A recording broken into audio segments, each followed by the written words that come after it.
자, 오늘은 역사서 54번째입니다. 54, 54번째. 제목은 므낫세의 회개의 한계입니다. 므낫세의 회개의 한계. 사실 악한 왕 므낫세라고 하면 좀 더 정확할 것 같아요. 아니 뭐 타락한 왕, 악한 왕 므낫세의 회개의 한계, 뭐 이렇게 해야지 좋을 것 같습니다. 뭐 므낫세 잘 모르시니까 악한 왕 혹은 타락한 왕.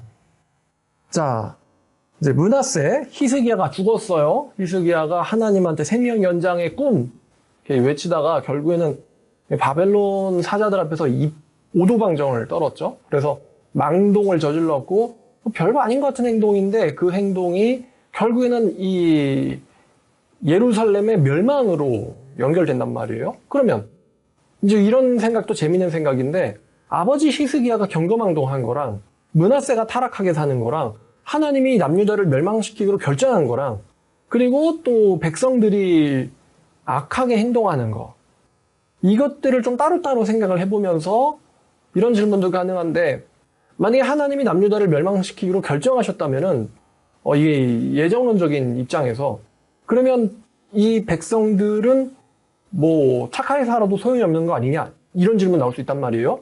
구원받지 못하기로 뭐 결정하셨다면은 착하게 살아도 소용이 없는 거 아니냐 이런 질문 나올 수 있죠. 예정론을 얘기하다 보면요.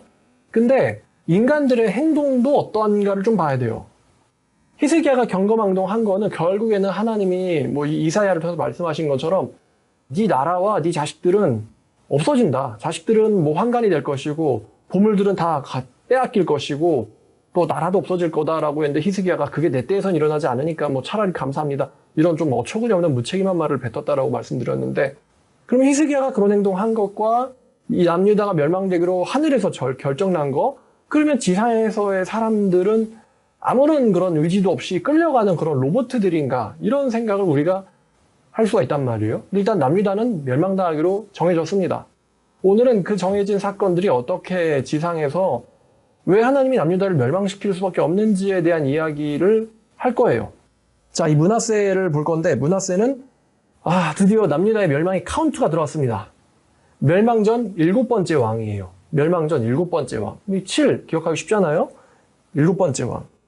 이 사람은 기원전 696년부터 642년까지 55년을 다스린 사람입니다. 히스기야와도 같이 통치했지만 이제 아버지가 아프니까 그 다음에 이제 단독 통치를 마지막에 했어요. 55년 꽤 오랜 시간 동안을 왕으로서 다스렸죠. 자, 성경은 열왕기 하 21장을 보겠습니다. 점점 이제 마지막 장을 향해서 가고 있어요. 자, 21장 2절부터 6절까지입니다. 자, 므낫세가 어떤 사람이냐? 여호와가 보시기에 악을 행하였고 여호와께서 이스라엘 자손 앞에서 쫓아내신 이방 사람들의 가지한 일을 따라서 이 착한 아버지 밑에 악한 아들이래요. 그 아버지 히스기야가 헐어버린 산당들을 다시 세우고 이스라엘의 왕 아합의 행위를 따라 바알을 위하여 제단을 쌓으며 아세라 목상을 만들며 또 하늘의 일월 성신을 경배하며 섬기며 여호와께서 전에 이르시기를 내가 내 이름을 예루살렘에 두리라 하신 여호와의 성전에 우상들의 제단들을 쌓았고 또 여호와의 성전 두 마당에 하늘의 일월 성신들을 위하여 제단들을 쌓았고 자기의 아들을 불 가운데로 지나게 하며 점치며 사수를 행하며 신접한 자와 박수를 신임하며 여호와께서 보시기에 악을 많이 행하여 그 진노를 일으켰으며 이렇게 지금 이 므낫세의 악한 목록들이 등장합니다. 보니까 뭐 바알도 섬기고 아세라도 섬기고 이제 종교다원주의 같아요. 여호와도 섬기고 바알도 섬기고 아세라도 섬기고 하늘의 온갖 신들 한신은 다 섬기는 거예요. 그러면서 이방의 풍습을 따라서 자기 아들을 하나님이 하지 말라 그랬는데 자기 아들을 불러 이방 신에게 바치기도 하고 또 점치고 사수하고 신접한 자와 박수를 불러드렸다. 그러니까 완전히 궁전이 뭐라고 해야 되냐 우상 숭배 귀신 들린 자들만 잔뜩 모이게 되겠죠. 귀신 들린 자들만 잔뜩 모였다. 자, 그러면서 7절부터 9절까지 지금 이 열왕기 저자의 이건 이제 관점을 우리가 볼 건데 또 자기가 만든 아로색인 아세라 목상을 성전에 세웠더라.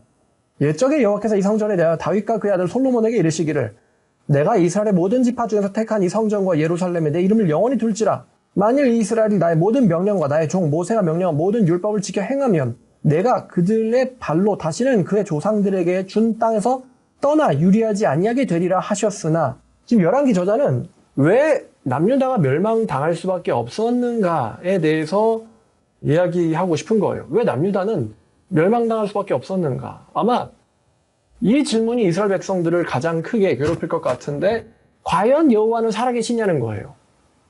지금 이 글이 기록될 당시에 이스라엘이 없어요. 이스라엘이 이미 멸망당한 상태예요. 그러니까 이제 흩어져 있는 유대인들이 이스라엘의 하나님은 어디 계시느냐? 우리 조상들이 수천 년 동안 섬겼던 이스라엘의 하나님은 과연 진짜 신이냐? 없는 신 아니냐? 오히려 뭐 바벨론의 마르둑이 더 진짜 신 아니냐? 뭐 무로닥이 진짜 신 아니냐? 뭐 아슈르가 진짜 신 아니냐? 이런 질문들, 혹은 뭐 오늘날 현대인들이 하는 거지만 신은 없는 거 아니냐? 이런 질문들이 유대인들이 이제 지배당하는 민족이죠. 피지배 민족인 유대인들을 괴롭혔을 겁니다. 거기에 대해서 성경 저자는 뭔가 얘기를 하고 싶은 거예요. 하나님이 없는 게 아니고 너네들이 잘못해서 하나님께서 예언하시고 약속하신 대로 벌을 받은 것이다. 하나님은 여전히 살아계시고 여전히 하나님이시다. 하나님의 능력은 조금도 감해지거나 줄어들지 않았다. 지금 이 얘기를 열왕기 저자는 하고 싶은 거예요. 멸망당한 시점에서 멸망당하고 있는 과거 이야기를 하고 있는 거죠. 자, 하나님이 이렇게 약속하셨지만 9절에 이 백성들이 듣지 않았고 므낫세의 꼬임을 받았다. 그러니까 므낫세가 왕이면서 백성들을 미혹했다고 이야기하고 있어요. 므낫세가 백성들을 미혹했고 악을 행한 것이 참 충격적인 이야기인데, 여호와께서 이스라엘 자손 앞에서 쫓아내시고 멸하신 여러 민족들보다 이스라엘 백성들이 더 악을 심하게 행했더라. 원래대로면 이스라엘이 멸망을 당했어야 될 정도로 악을 행했는데 하나님이 이스라엘에 대해서 선대하셔가지고 참고 계신 거예요. 근데 참고 계셨더니 어디까지 갔냐면은 이스라엘 앞에서 멸망당했던 악한 민족들보다도 더 악해졌다라는 거예요. 야, 그러면 지금 우리가 이스라엘은 멸망당할 수밖에 없겠구나 라는 것을 이제 역시 기대할 수가 있겠죠. 이스라엘은 멸망당할 수밖에 없겠구나. 그리고 하나님이 참아주셨더니 하나님의 인내를, 이거 바울도 얘기했었는데, 하나님의 인내를 회개에 대한 기회로 생각하는 게 아니고, 야, 이 악을 행해도 아무 일도 안 일어나는 걸 더 악해져 보자. 우리 앞에서 쫓겨난 이 악인들보다 더 악하게 살아보자. 어차피 하나님은 안 계신 것 같아. 인간들의 어리석음이 얼마나 더 심각한지를 이야기하고 있어요. 자기들이 멸망시킨 악인들보다 더 악해졌다. 이렇게 지금 평가를 하고 있습니다. 근데 왕이 꼈어요. 왕이, 므낫세가 꼈다. 자, 또 이제 하나님이 선지자들을 통해서 여러 번 말씀하셨는데 11절 이하죠. 유다 왕 므낫세가 악을 행해서 또 유다로 범죄하게 만들었다. 그러니까 지도자가 범죄하게 만들었어요. 그래서 내가 말하는데 예루살렘과 유다에 재앙이 내릴 것이니 듣는 자마다 두 귀가 울리리라. 정신이 번쩍 든다는 거예요. 내가 사마리아를 잰 줄과 아합의 집을 다림 보던 추를, 잰 줄과 다림추가 뭐냐면 건축할 때 쓰는 도구거든요. 다림줄이라는 거는 건축할 때 쓰다. 여러분이 요한계시록에서는 측량이라는 단어를 들으신 적이 있을 거예요. 뭐 성전에서 경배하던 자들을 측량하라. 측량이라는 건 뭐냐면은 이제 우리가 이제 좀 약간 이렇게 좀 싸구려로 표현하면 이런 말을 쓰죠. 왁구 좀 나오네 이런 거요. 사이즈가 좀 나오니? 걔 못 쓰겠어. 이런 거죠. 사이즈가 나오냐? 이 사이즈라는 것도 사실은 뭔가를 만들 때, 잴 때 쓰는 거거든요. 그래서 사마리아를 잰 줄과 다림줄이라는 것은, 사마리아는 북이스라엘 수도잖아요. 이미 멸망했단 말이에요. 그러니까 하나님이 사마리아를 재봤는데 사마리아는 남겨놓을 가치가 없을 정도로 악해서 처리해버렸단 말이에요. 근데 그 사마리아를 쟀던 그 자를 이제 남유다 너희들에게도 재겠다. 여태까지는 봐줬는데 이제 너희들도 이제 재겠다는 거예요. 너희들의 악행을 내가 재보겠다. 다시 말하면 멸망을 시키겠다는 이야기예요. 내가 그 잰 추를 예루살렘에 베풀고 또 사람이 그릇을 씻어 엎음같이 예루살렘을 씻어버릴 것이다. 이게 멸망시킨다, 뭐 정화라는 의미보다는 멸망이라는 의미에 가깝겠죠. 멸망시켜 버릴 것이다. 내가 나의 기업에서 남은 자들을 버려 그들의 원수의 손에 넘긴즉, 여기서 이번엔 남은 자들을 버리시겠다라고 말씀하셨어요. 모든 원수에게 노략거리와 겁탈거리가 될 것이다. 전부 다 잡혀가고 노예가 되고 빼앗길 것이다. 왜냐하면 이 사람들이 애굽에서 나온 그의 조상 때부터 오늘까지 내가 보기에 악을 행하여 나의 진노를 일으켰음이라 하셨더라. 그러니까 선지자들은 여러 차례 경고를 했어요. 한두 명의 선지자가 아닌. 또 16절에 므낫세가 유다를 범죄하게 하여 여호와께서 보시기에 악을 행한 것 외에도 무죄한 자의 피를 심히 많이 흘렸다라는 것은 아마도 자기에게 유익하고 정직한 말을 전해주던 선지자들을 죽이거나 아니면은 악인들을 위해서 의인들을 죽이거나 하는 이 무죄한 자의 피를 많이 흘렸다는 것을 이야기합니다. 무죄한 자의 피를 많이 흘려 예루살렘 이 끝에서 저 끝까지 가득하게 하였다. 어떤 이런 이야기도 있는데요. 이사야 선지자가 이사야 1장을 보면은 우시야, 요담, 아하스, 히스기야 시대에 라고 말하잖아요. 4명의 왕이 거론이 되는데 마지막에 거론된 왕이 히스기야거든요. 그러니까 므낫세는 히스기야 아들인데 이때는 이사야가 활동을 못했어요. 활동을 못했던 걸 수도 있고 아니면 활동을 했는데 바로 죽임당했을 수도 있습니다. 들리는 이야기에 의하면은 이사야가요 므낫세에 의해서 죽임당했다라고 합니다. 이런 이야기도 있어요. 므낫세가 이사야를 죽였다. 그러니까 이사야가 바로 지적했겠죠. 당신 그렇게 행하면 안 됩니다. 그러니까 이제 므낫세가 이제 앙심을 품고는 이사야를 죽였을 가능성이 얼마든지 있습니다. 전세에 따르면 이사야가 허리가 베어져서 죽었다라는 말도 있죠. 허리를 베는 형벌을 받았어요. 이사야 선지자가. 자, 이제 16, 7, 8 보니까 므낫세가 유다에게 범죄하게 하였고 또 17절에 므낫세의 이런 일들이 기록되지 아니하였느냐. 므낫세가 그의 조상들과 함께 잠에 그의 궁궐 동산 곧 우사의 동산에 장사되었고 그의 아들 아몬이 대신하여 왕이 되니라. 오늘 므낫세 이야기만 할 건데 열왕기 하는 기록을 여기서 끝내버립니다. 므낫세는 나쁜 녀석이고요. 유다를 타락시켰고요. 또 무지한 자를 많이 죽였고요. 진짜 나쁜 녀석이고요. 걔는 이제 죽었어요. 이렇게 해서 이야기를 끝내요. 열왕기 이야기는. 므낫세는 진짜 나쁜 녀석이에요. 라고만 얘기하고 끝내요. 므낫세 때문에 하나님이 이스라엘을 버릴 수밖에 없었어요. 므낫세는 진짜 나쁜 녀석이에요. 이러고 딱 기록을 끝내버립니다. 므낫세가 그래도 상당히 오랜 기간을 통치해요. 55년. 이 당시에 55년을 정말 역대급이라 할 정도로 오랜 시간 동안을 왕으로서 통치를 합니다. 근데 열왕기 저자는 막 어떤 왕들한테는 몇 장을 할애하는 반면 이 므낫세한테는 몇 절을 안 줘요. 알 거 없다 이거죠. 그의 아들 요 아몬은 더 안 줍니다. 그냥 얘는 아몬은 10절도 배정이 안 돼요. 성경에서. 다윗 같은 사람은 막 10장, 몇십 장이 배정이 되잖아요. 솔로몬도 그렇지만. 자, 열왕기의 기록은 여기까지고 역대기로 가볼게요. 역대기. 역대하 33장입니다. 33장 1절부터 9절까지는 열왕기 기록이랑 똑같아요. 그래서 뭐 9절만 보면은 유다와 예루살렘 주민들이 므낫세에게 꼬임을 받고 미혹당했대요. 왕한테. 악을 행한 것이 여호와께서 이스라엘 자손 앞에서 멸하신 모든 나라보다 더욱 심했다. 이거는 열왕기에도 있는 내용이죠. 자, 10절부터는 이게 열왕기에 없는 역대기에만 있는 기록이 나옵니다. 오늘 말씀의 제목이 악한 왕 므낫세의 회개의 한계였어요.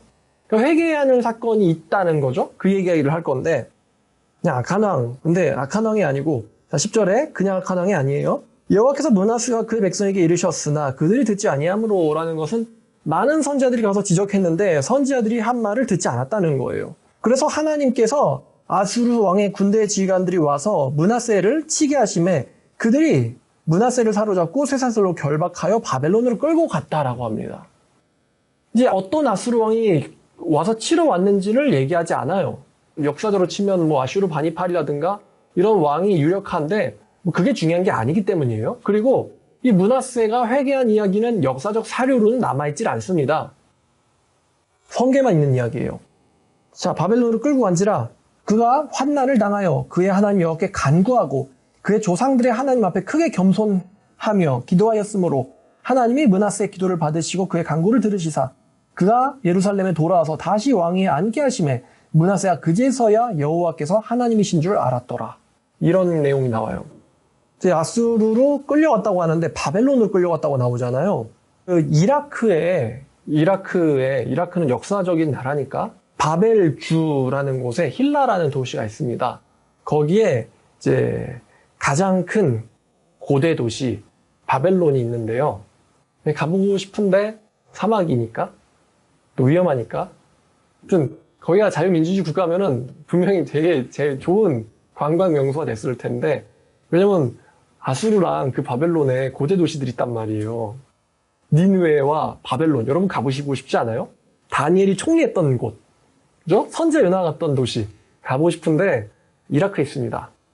사진은 볼 수 있어요. 근데 이제 중요한 건 거리예요. 문하세가 쇠사슬로 결박되어 끌려갔다고 얘기하니까 뭐 말 타고 간 것도 아니고 낙타 타고 간 것도 아니고 뭐 가마를 타고 간 것도 아니고 걸어갔을 겁니다. 사막을 걸어서 갔다는 거죠.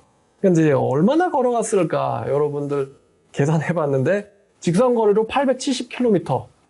아마도 이리저리 뱅뱅 돌아서 1000km는 걸어갔을 거예요. 여러분 1000km를 쇠사슬에 결박돼서 뭐 자유로운 상태도 아니고 쇠사슬에 결박돼서 질질질질 1000km를 끌려가는 게 얼마나 고통스러울지 정말 안 죽어서 다행이다 싶을 정도로 사람이 죽었으면 좋겠다. 죽었으면 좋겠다. 왜 안 죽지? 내가 왜 안 죽을까? 라는 생각이 매일매일 들 정도로 힘든 상태였을 거예요. 문하세가. 1000km. 하루에 20km 걷는 게 쉬운 일이 아니잖아요. 근데 20km씩 걷는다고 쳤을 때 50일이 걸려요. 거의 2달을 매일매일 걸어가야 돼요. 쇠사슬에 결박돼서. 정말 죽을 고비를 여러 번 넘겼을 거예요. 문하세가. 자, 이 정도의 고난이 아니면 정신 못 차려. 이런 이야기죠. 사람이 정신 못 차린다. 여러분들 쇠사슬에 묶여서 1000km를 걸어가는 것과 회개하는 것과 어느 게 더 편할 것 같으세요? 자, 문하세가 정신을 차리고 하나님께 간구를 합니다. 그러니까 환난주에 기도하자 그제서야 문하세가 여호와 하나님이심을 알게 되었다. 제가 관심을 갖던 질문이 이건데 문하세는 종교다원주의자예요.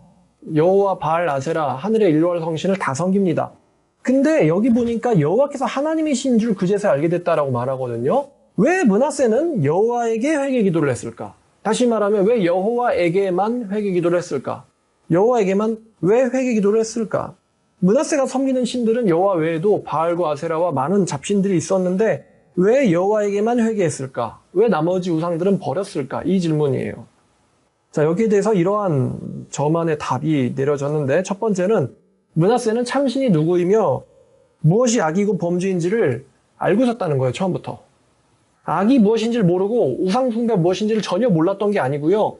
우상숭배도 악도 참신도 심판주도 누군지를 알고 있다는 거예요. 문하세는. 처음부터.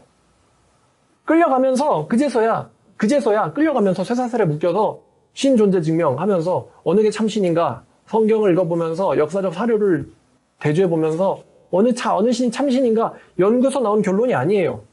이건 문하세가 원래부터 알던 내용이었다는 것이에요.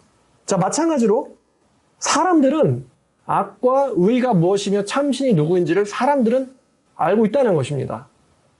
환란이 닥쳐야지 자기가 저지른 게 악이라는 것과 참신과 참심판주가 존재한다는 것을 그제서야 인정해요, 사람들은. 그러니까 나오는 결론이 뭐냐면 아는 것과 겪은 것은 다르다는 것입니다. 머리로는 이렇게 하면 안 되지. 여러분 요즘에 요즘에 사람들이 쓰레기를 정말 많이 버리죠, 길에다가. 근데 인터넷 댓글로는 일회용품 어쩌고 또 쓰레기 처리가 어쩌고 에너지 절약이 어쩌고 사람들이 말로는 다 압니다. 근데 실제로 행동하는 모습은 그렇지 않아요. 에너지 절전을 위해서 연료를 아끼기 위해서 아니면 환경을 위해서 실제는 아닙니다. 말로는 해야 된다. 이런 말도 있어요. 차라리 타노스가 옳았다. 이런 말도 나옵니다. 타노스 아시죠? 악당이라고 볼 수 있는 사람인데 우주에 있는 생명체의 절반을 없애야만 우주가 오랫동안 살 수 있다라는 거를 알고는 모든 생명체 절반을 죽였던 인물이 타노스입니다. 그러니까 말로는 그렇게 하는데 실제로 행동하는 건 그렇지 않다는 거죠. 요즘 정말 더워져서 고민인데 아마 사람들이 덥기 때문에 더욱더 에너지를 많이 소비할 것 같다는 생각이 들어요. 에너지를 많이 소비할 것 같다. 더우니까 쪄 죽을 것 같으니까 어쩔 수 없잖아 그러면서 막 에어컨 다 트는 거예요. 저는 이제 저만의 해법이 하나 있는데 뭐냐면 찬물 샤워입니다. 여자분들도 도전해 보시길 바라는데 여러분 찬물 샤워를 하면요. 기온이 30도, 35도가 돼도요. 한 30분에서 1시간 정도는 시원합니다. 따로 막 움직이지 않으면 말이죠. 찬물 샤워. 되게 좋아요. 찬물 샤워를 하면은 급탕비도 안 나와요. 그리고 굉장히 시원해집니다. 그리고 또 공기 중에 있는 습기를 떨어뜨리는 힘이 있어요. 왜냐면 찬 거는 다 습기를 응결시켜 버리니까. 그리고 땅에서 오는 이 상수관의 찬물은 생각보다 차갑습니다. 좀 이제 적응이 안 되면 좀 그렇죠. 찬물 샤워라는 게. 그럼 에어컨을 안 키고도 제일 더울 때, 피크 때 버티게 한단 말이죠, 사람을. 그래서 사람들이 머리로 아는 것과 실제로 자기가 겪은 건 다르다. 여호와가 참신이라는 거 알고는 있었는데, 내가 저지른 게 악이었다는 걸 알고는 있었는데, 에이 설마 하는데 진짜로 처벌을 당하니까 그제서야 정신을 차린 거예요. 그리고 역사적인 배경이 있는데, 이 당시 아수르는 심각한 내전에 휘말리고 있었어요. 그러니까 아수르가 여러 가지 문제가 있는데 하나는 내전이에요. 정식으로 왕이 된 사람과 그 왕의 다른 자식들이 서로 왕권 다툼을 하는 거예요. 내전 문제가 있었고, 또 하나는 이집트에서 자꾸만 넘보는 거예요. 아수르의 패권을. 그러니까 이집트도 한때는 패권 국가였잖아요. 그러니까 뭔가 패권을 넘봐요. 그러니까 아수르는 내전과 이 외부 정세를 다 이렇게 해결해야 되는 어려움이 있었어요. 이제 그런저런 상황에서 이 므낫세를 바벨론에 있는 감옥으로 끌고 간 거죠. 자, 그런데 또 하나님께서 므낫세가 회개를 하니까 다시 므낫세를 돌아오게 하셨어요. 13절 보니까요. 다시 예루살렘으로 돌아와서 왕위에 앉게 하셨다. 그러니까 므낫세가 잡혀간 것도 하나님의 뜻이고 하나님의 행하심이었고, 므낫세가 돌아와서 복권이 된 것도 하나님의 행하심이었다라고 성경은 하나님께서 이스라엘을 지배하는, 아수르를 지배하는 모든 것들의 참신이라는 것을 성경 저자는 얘기하고 있어요. 하나님은 모든 나라들의 신이시다. 정세는 그랬어요. 아수르 입장에서는 아예 남유다 왕을 잡았잖아요. 멸망시켜도 되는데 남유다를 멸망시키는 것보단 놔두는 것이 이집트한테서 직접적인 군사적 침공을 받는 거 위험을 좀 더 넣은 거예요. 좀 비슷한 처지인데 약간 우리나라 같은 거죠. 대놓고 공산주의랑 전쟁하는 것보다는 중간에 완충지대를 할 수 있는 나라들, 우크라이나나 대한민국 같은 나라들을 놔둬가지고 직접적으로 미국이 먼저 침공당하는 거는 좀 피하고 싶은 거죠. 그래서 그런 목적으로 이 남유다의 왕을 다시 돌려보내가지고 왕위에 앉혀가지고 이집트의 침공을 견제하기 위한 목적으로 한마디로 적당히 조련시켜 놓으려고 했던 겁니다. 이 남유다를요. 어쨌거나 그런 큰 역사적 패권의 흐름 속에서 아수르로부터 풀려나서 므낫세가 복권이 됩니다. 다시 왕이 돼요. 그러고 나서 이 사람이 정신 차리고서는 자기가 만들었던 모든 우상들을 다 버립니다. 역대하 33장 14절부터 보니까요. 나라를 다시 굳건히 세우고 군대 지휘관들을 두며, 그리고 이방 신들과 여호와의 전의 우상을 제거하며 여호와의 전을 건축한 사내와 예루살렘에 쌓은 모든 제단들을 다 성 밖에 던졌고, 여호와의 제단을 보수하고 하나님께 화목제와 감사제를 그 제단 위에 드렸고, 유다를 명령하여 이스라엘 하나님 여호와를 섬기라 하매, 정신 차렸어요. 므낫세가 자기가 만들었던 것들을 다 원점으로 돌렸습니다. 여호와를 섬기라 하매, 근데 이제 17절 보니까 백성들이 그의 하나님 여호와께만 제사를 드렸으나 아직도 산당에서 제사를 드렸더라. 그러니까 산당이라는 거는 참 하나님만 섬기는 곳이 아닌 자기 하나님을 또 섬기는, 예배하는 장소예요. 그러니까 이제 성경을 말씀하신 하나님이 아니라 내 하나님. 사실은 성경 없을 수도 있는 내 하나님을 찾는 백성들도 꽤 많았다는 거예요. 그럼 이게 뭐냐면은, 이 백성들은 사실은 므낫세 때문에 이방의 우상을 섬기기 시작했거든요. 근데 므낫세가 갑자기 하나님만 섬기라고 했는데, 하나님만 섬기는 백성들도 있었지만 여기 보니까 산당에서 따로 제사 드리는 사람들도 있었어요. 그 얘기는 뭐냐면 백성들이 여호와께로 완전히 돌아오지 못했다는 거예요. 므낫세랑은 다르게 백성들이 여호와께로 완전히 돌아오지 못했다. 그러니까 므낫세는 큰 환난을 당해서 정신을 차렸는데 백성들은 그렇지를 못했다는 것입니다. 다시 말하면 타락시키는 건 쉬운데요. 회복시키는 건 어렵다는 거예요.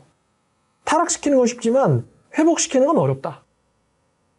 자, 18, 19절. 므낫세의 남은 사적과 그가 하나님께 한 기도와 선견자가 이스라엘 하나님 여호와 이름으로 권한 말씀은 모두 이스라엘 왕들의 행장에 기록되었고, 또 그의 기도와 그의 기도를 들으신 것과 그의 모든 죄와 허물과 겸손하기 전에 산당을 세운 곳과 아세라 목상과 우상을 세운 곳들이 다 호세의 사기에 기록되니라. 호세는 이 당시의 역사가였어요.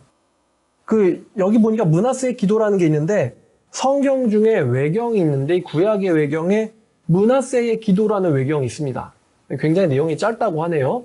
회개한 므낫세가 한 것으로 생각되는 글을 므낫세가 직접 쓴 게 아니고 몇백 년이 지나고 나서 쓴 거예요. 그래서 이게 진위 여부가 있으니까 이제 외경이 된 거겠죠. 그래서 외경 중에 므낫세의 기도라는 게 있어요.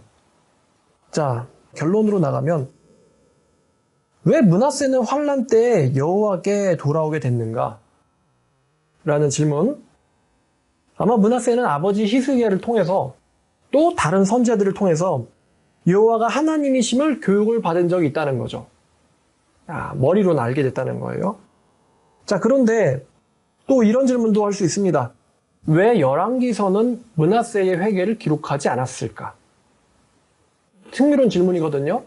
열왕기 저자나 역대기 저자는 므낫세의 회개에 대해서 열왕기 저자가 왜 기록하지 않았는지, 역대기 저자는 왜 기록을 했는지에 대해서 자기의 이야기를 하지 않아요. 우리가 추측할 수밖에 없습니다만 제가 몇 가지를 추측해 보니까 첫 번째는 이렇습니다. 첫 번째는 므낫세의 타락이 극심해서 그가 회개했음에도 불구하고 원래 이전의 상태로 돌아갈 수가 없었다. 이게 첫 번째예요.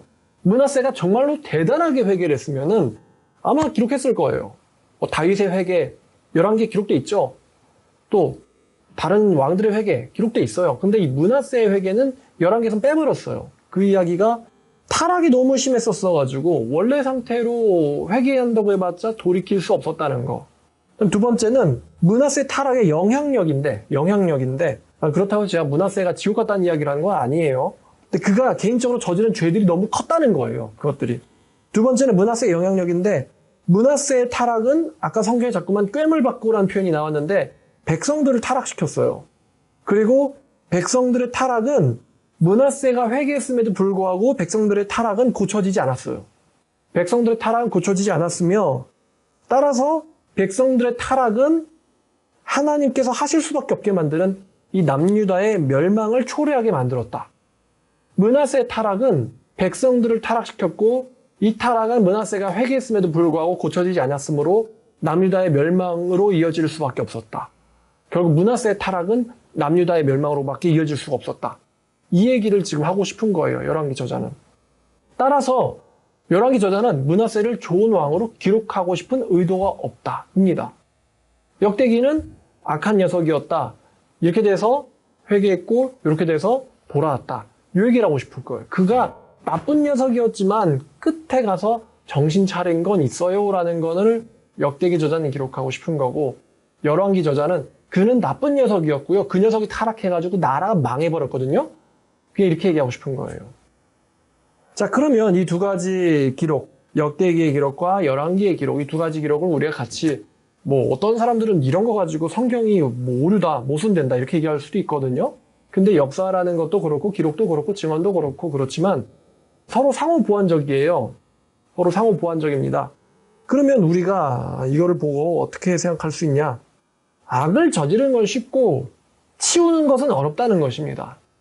여러분 원래 물건도 그렇고 미술품도 그렇지만 깨지고 나면요. 깨지기 전으로는 아무리 훌륭한 복원가가 들어가도 깨지지 않은 상태로는 돌릴 수가 없어요. 복원시킨다고 해봤자. 마찬가지로 사람의 마음도 그렇죠. 사람의 마음도 깨지고 타락하면요. 회개해도요. 원상태로 돌아가는 것이 정말로 어렵습니다. 타락해서 타락하기 이전보다 훨씬 좋은 상태로 회개가 된 사람들이 아주 적어요. 예를 들어서 베드로나 예를 들어서 바울 같은 사람이 있겠죠. 또 예를 들어서 다윗 같은 사람이 있을 겁니다. 성경에 회개한 사람들, 히스기야도 나오고 많이 나옵니다만 정말 타락하기 이전보다 훨씬 더 좋은 상태로 올라간 사람들이 굉장히 적습니다. 그래서 악을 저지르는 건 쉽고 치우는 건 어렵다 이거예요. 내가 악을 저지른 다음에 회개하면 되지. 그렇지 않다는 것이죠. 아무리 회개해도 삼손이 회개해도 그의 뽑힌 눈과 노예가 된 이 신부는 변하지 않아요. 망가진 육체와 정신은 원래대로 돌이키기 힘들다는 것입니다. 설령 그 악을 치우더라도 원래 이전의 상태로 돌아갈 수는 없다는 교훈을 우리가 봤죠. 또 하나 이게 오늘 하고 싶은 이야기인데요. 회개는 정말로 극적인 사건입니다. 므낫세가 회개를 했지만 그 회개했다는 사실을 열왕기 저자는 기록하지 않았다고 했잖아요. 그 이유가 므낫세 타락이 너무나도 파괴적이었고 멸망으로 갈 수밖에 없는 결말을 끌어냈기 때문에 열왕기 저자는 기록하지 않았을 거라고 말씀드렸는데 따라서 이 회개라는 건 정말 극적이고 이 진정한 회개, 타락하기 이전보다 훨씬 더 좋은 상태로 올라가는 이런 극적인 회개는 정말로 하나님만 일으키신다는 것입니다. 하나님만 일으키신다는 거예요.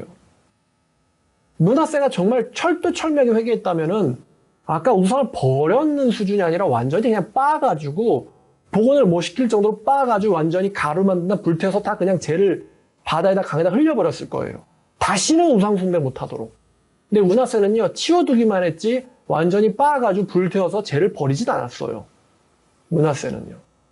버려둔 거는 저기 뭐가 버려져 있네? 그래서 누군가가 주워가가지고 다시 그거를 숭배할 수가 있습니다. 므낫세가요 남들을 죄짓게 만들 수가 있다는 거예요. 또 므낫세가 정말로 영적으로 기민한 사람이라면은 백성들이 산당에서 자기 하나님 믿는 걸 가지고 막아야 됐어요.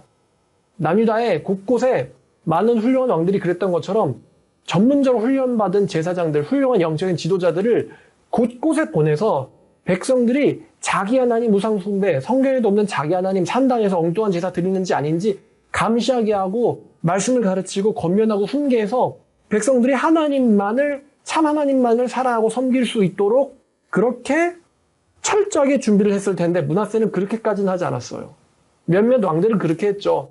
철저하게 성경 교사들을 준비해서 전 지역에 보내가지고 전 지역에서 그 교사들을 통해서 하나님을 알고 하나님이 원하시는 대로 살게 만드는데 본이 되는 사람들을 곳곳에 세워두고 그 사람들을 정치적인 힘이 있는 자리에다 앉혀주고 또 그런 힘 있는 사람들한테 또 도움받게 하고 도움 주게 하고 그래서 성경을 가르치는 사람이 나라 전체에 영향력을 발휘하는 그렇게 구상한 왕들이 있었어요. 근데 므낫세는 그렇게는 안 했어요. 내 죄를 처리하고 갚기에만 급급했지 백성들 하나하나 일일이 타락한 것까지는 처리하려고 하지 않았어요. 므낫세가. 이런 부분이 굉장히 므낫세의 회개에 대해서 아쉬운 부분입니다. 그 사람이 정말 여호와를 위해서 목숨을 걸고 살려고 했었는지에 대해서 이게 의문이 드는 거예요. 그의 아들인 아몬이 악한 왕이었다는 것을 생각해도 그렇고요. 자, 그래서 이 므낫세의 아쉬운 회개 혹은 므낫세의 회개 한계라는 제목으로 여러분들과 이 므낫세라는 멸망전 7번째 왕입니다. 이 왕에 대해서 여러분들과 한번 이야기를 나눠보았습니다. 그럼 우리의 이야기로 돌아와서 여러분 우리는 우리의 회개도 므낫세처럼 대충대충 회개는 아닌지 이런 점검이 필요해요. 므낫세처럼 대충대충 회개는 아닌지 나의 타락 때문에 주변에 영향을 받은 다른 사람들의 그 악마저 돌이키게 하려는 그런 빚진 자의 마음, 바울은 그랬는데 빚진 자의 마음을 갖고 있는 그런 회개인지 아니면 그냥 나만 구원받자, 다른 사람이 악을 저지르든 말든 정말 자기중심적 회개라고 볼 수 있겠죠. 대충 어슬렁 그런 회개인지 한번 점검해 볼 필요가 있어 보입니다. 므낫세의 환난은 그를 타락해서 멈춰줄 수는 있었지만 므낫세가 전심으로 여호와께로 돌이켰는가에 대해서는 의문을 갖게 만드는 부분입니다. 또 그가 다른 역대 훈련 왕들처럼 정말 섬세하게 회개를 했는지, 회개에도 참 이런 표현이 붙네요. 섬세한 회개를 했는지 이런 부분도 고민하게 만드는 부분입니다. 따라서 여러분들도 므낫세처럼 대충 회개하신 건 아닌지 정말 내가 섬세하게 내 삶의 모든 영역에 하나님께서 기뻐하시는 삶이 스며들고 물들도록 그런 삶을 나는 살고 있는지 여러분들 자신이 점검을 하시고 또 므낫세 같은 여월왕기 저자가 나쁘다고 보는 왕이 아닌 정말 훌륭한 왕, 다윗과 같은 훌륭한 왕이다. 이 사람은 정말 꼼꼼하게 회개했다. 이 사람 때문에 그 당시에 백성들이 다 주님께로 돌이켰다. 이런 평가가 나오는 삶을 저와 여러분들이 하나님께 드리기를 원합니다. 기도하겠습니다. 하나님 아버지, 오늘 므낫세의 아쉬운 회개의 한계라는 제목으로 말씀을 보았습니다. 정말 1000km를 쇠사슬에 묶여 끌려가면서 자기의 이 악함을 돌이키고 회개했던 이 므낫세, 열왕기에서는 악한 왕으로만 평가하지만 역대기에는 이 므낫세의 회개에 대해서 언급하고 있는데 하나님, 우리가 정말 므낫세를 보면서 아무리 늦은 때라도 회개에 희망은 있다라는 메시지를 또 얻을 수 있고, 또 두 번째로는 회개를 할 때 정말 철저하게 해야 되고, 또 나 때문에 망가진 다른 사람들까지도 살피고, 또 그런 사람들에 대해서 빚진 자의 마음을 가지고 어떻게든 하나님께로 돌이키려는 그런 세심한 회개가 필요하다는 것도 우리가 오늘 보았습니다. 하나님, 오늘 현대 교회가 하나님의 말씀을 많이 잊으려고 하는 경향 가운데 있는데 또 우리만 또 회개하고 천국 가는 게 아니고 그들에게도 하나님 말씀을 전하는 그런 책임 있는 자세도 보여지는 삶을 살 수 있도록 도와주시옵소서. 예수님의 이름으로 기도드렸습니다. 아멘.